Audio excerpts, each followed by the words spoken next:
오늘 하나님께서 우리에게 주신 말씀은 요한계시록 19장 11절부터 21절 말씀입니다. 요한계시록 19장 11절부터 21절 말씀입니다.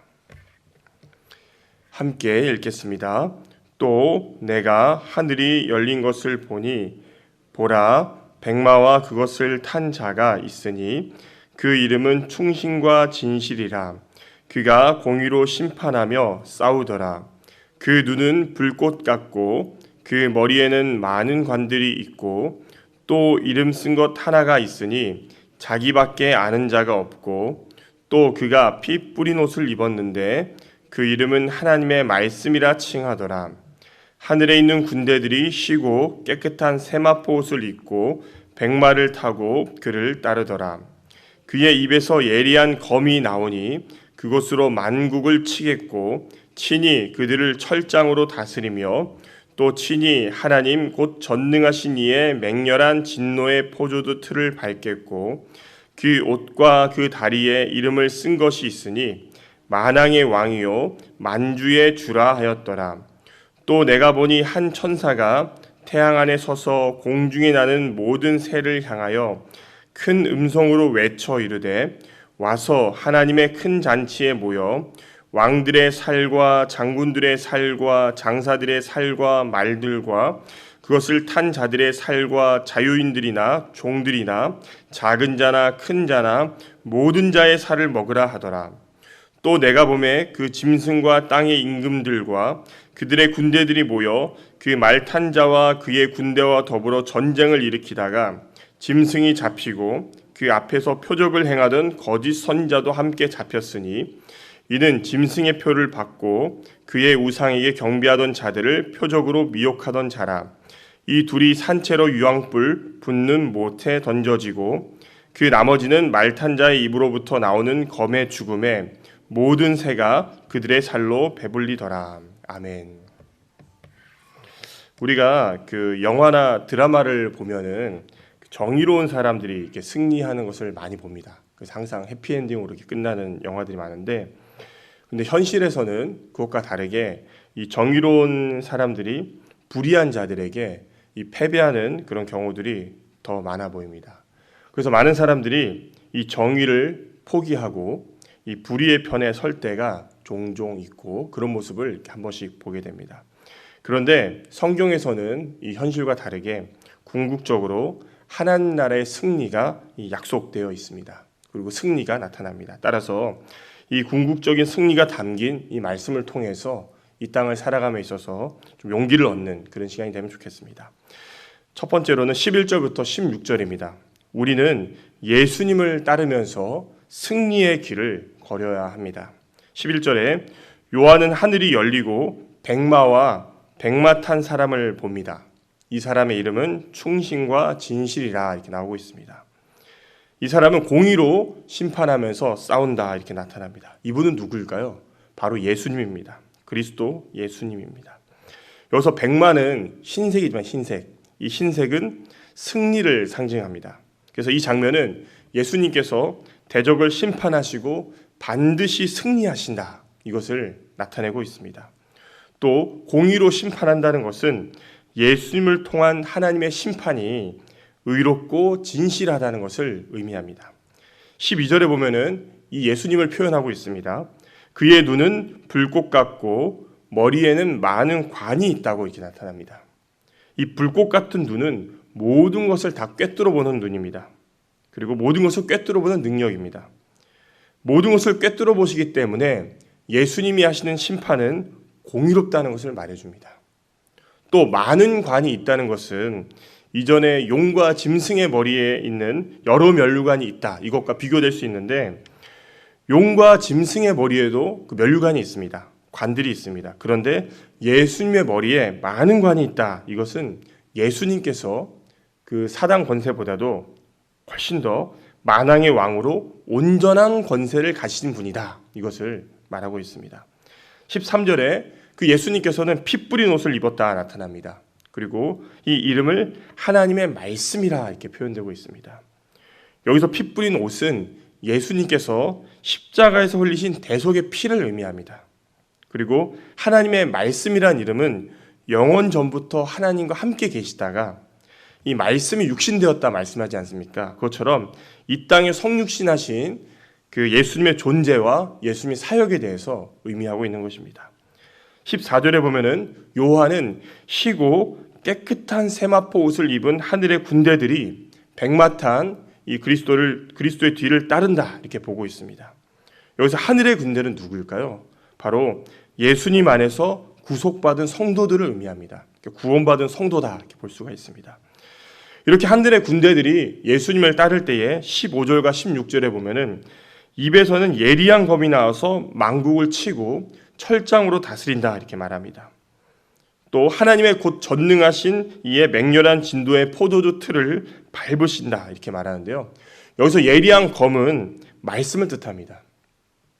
예수님께서는 말씀의 검으로 세상을 심판하시고 승리하시고 16절 마지막에 나타난 것처럼 만왕의 왕이고 만주의 주이심을 보여주실 것입니다.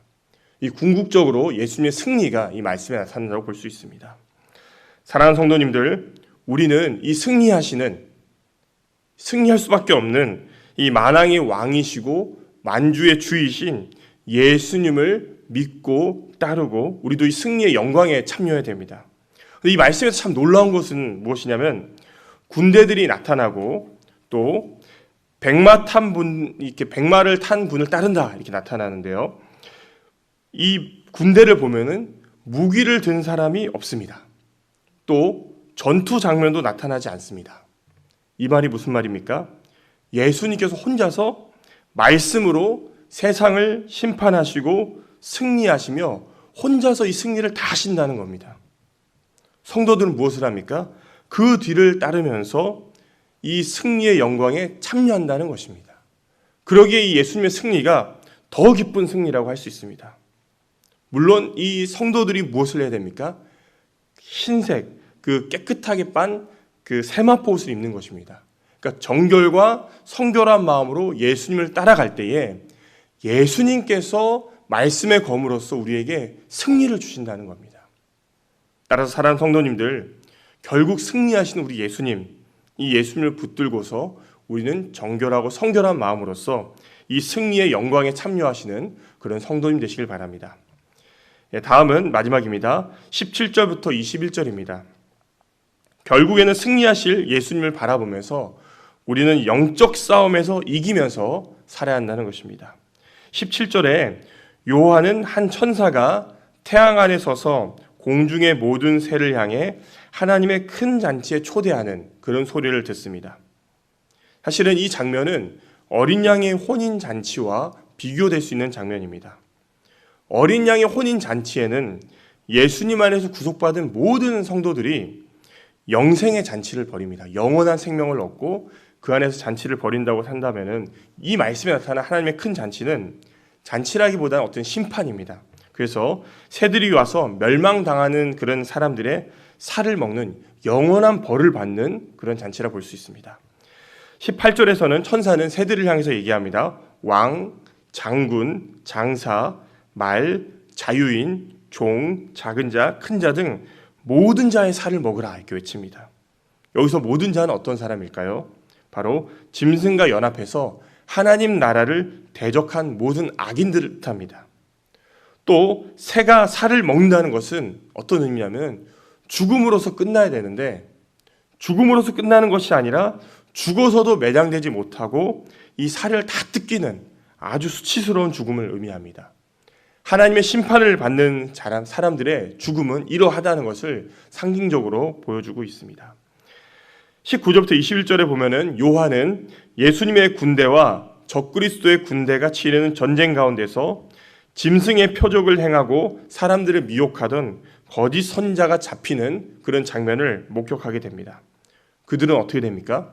산채로 유황불못에 던져집니다. 또 나머지는 그리스도의 입에서 나오는 검에 죽습니다. 그리고 천사의 명령대로 모든 새가 그들의 살로 배불리는 것을 보게 됩니다. 사랑하는 성도님들, 우리가 세상 속에 살아가고 있지만은 이 세상은 늘 권세가 있고 승리하는 것처럼 보일 수 있습니다. 그러나 결국에는 어떻게 됩니까? 이 세상은 심판을 받아서 철저하게 진멸당할 것입니다. 그러므로 우리는 이 세상에 살아가는 가운데에 악이 강해 보이고 또 승리하는 것처럼 보일지라도 용기를 잃지 않고 오직 그리스도의 군대로서 끝까지 인내하며 영적 싸움을 싸워 나가야 한다는 것입니다. 우리가 싸워야 될 영적 싸움은 무엇이 있으십니까? 어떤 부분을 싸워야 됩니까? 사실 우리가 이 말씀을 읽으면서 또 성경을 보면서 예수님께서는 결국 승리하십니다. 그래서 우리가 승리를 붙잡고 이 땅을 살아가자 이런 마음을 많이 가지고 살아가지만은 사실 우리의 삶을 돌아보면 어떻습니까? 날마다 승리하십니까? 실패할 때가 더 많지는 않으십니까? 왜 그럴까요? 왜 그럴까요? 저는 우리 마음속에 주님의 만남이 날마다 있지 않기 때문에 그렇지 않는가 생각이 되었습니다. 우리가 주님을 만나고 나면 어떻습니까? 살아갈 힘이 생깁니다. 어떤 힘든 일을 겪더라도 주님과의 만남이 있으면은 그 만남이 있고 은혜가 있기 때문에 어떤 일들인지 견디고 이겨낼 수 있습니다. 그런데 만남이 없을 때 어떻습니까? 우리의 머릿속으로는 예수님이 승리하신다 이거를 알고 있지만은 우리 마음속에 만남이 없을 때는 쉽게 시험이나 어려운 일들에 무너진다는 것입니다. 그리고 우리가 무엇을 해야 됩니까? 예수님을 붙잡는데 단순히 붙잡는 것이 아니라 예수님을 마음으로 날마다 만나야 됩니다. 그 만남이 있을 때에 이 말씀에 나타난 성도들 세마포 옷을 입고 예수님을 따르지 않습니까? 사실은 모든 일들은 승리는 예수님께서 하십니다. 그런데 우리가 만남이 없이 이기려고 하기 때문에 자꾸 실패하는 겁니다. 따라서 사랑하는 성도님들, 오늘도 말씀을 보고 또 기도를 하고 살아갈 때에 주님, 제 마음에 좀 만나 주십시오. 그 만남과 그 은혜 가운데서 이 승리할 수 있도록 도와주십시오. 기도하시면서요, 주님과의 만남 가운데 결국에는 승리하게 하시는 그 예수님의 승리를 우리 일상 가운데서 누리시고 또 그 승리를 경험하시는 모든 성도님 되시기를 간절히 소망합니다. 기도하겠습니다. 하나님 아버지 감사합니다. 오늘도 요한계시록 말씀을 통해서 은혜 주심을 감사드립니다. 오늘 하루 살아갈 때에 언젠가 완전하게 승리하실 예수님을 붙들고 살아갈 수 있도록 도우시고 우리에게 수많은 영적 싸움들이 있습니다. 우리의 힘으로는 이길 수 없습니다. 주님, 우리와 만나 주시고 우리와 만나 주실 때 은혜를 더하여 주셔서 주님께서 주시는 그 은혜로 말미암아서 이 땅에서의 모든 싸움을 이기고 승리하며 예수님께서 주시는 그 승리의 영광에 참여할 수 있도록 도와주옵소서. 감사합니다. 예수님 이름으로 기도드립니다. 아멘.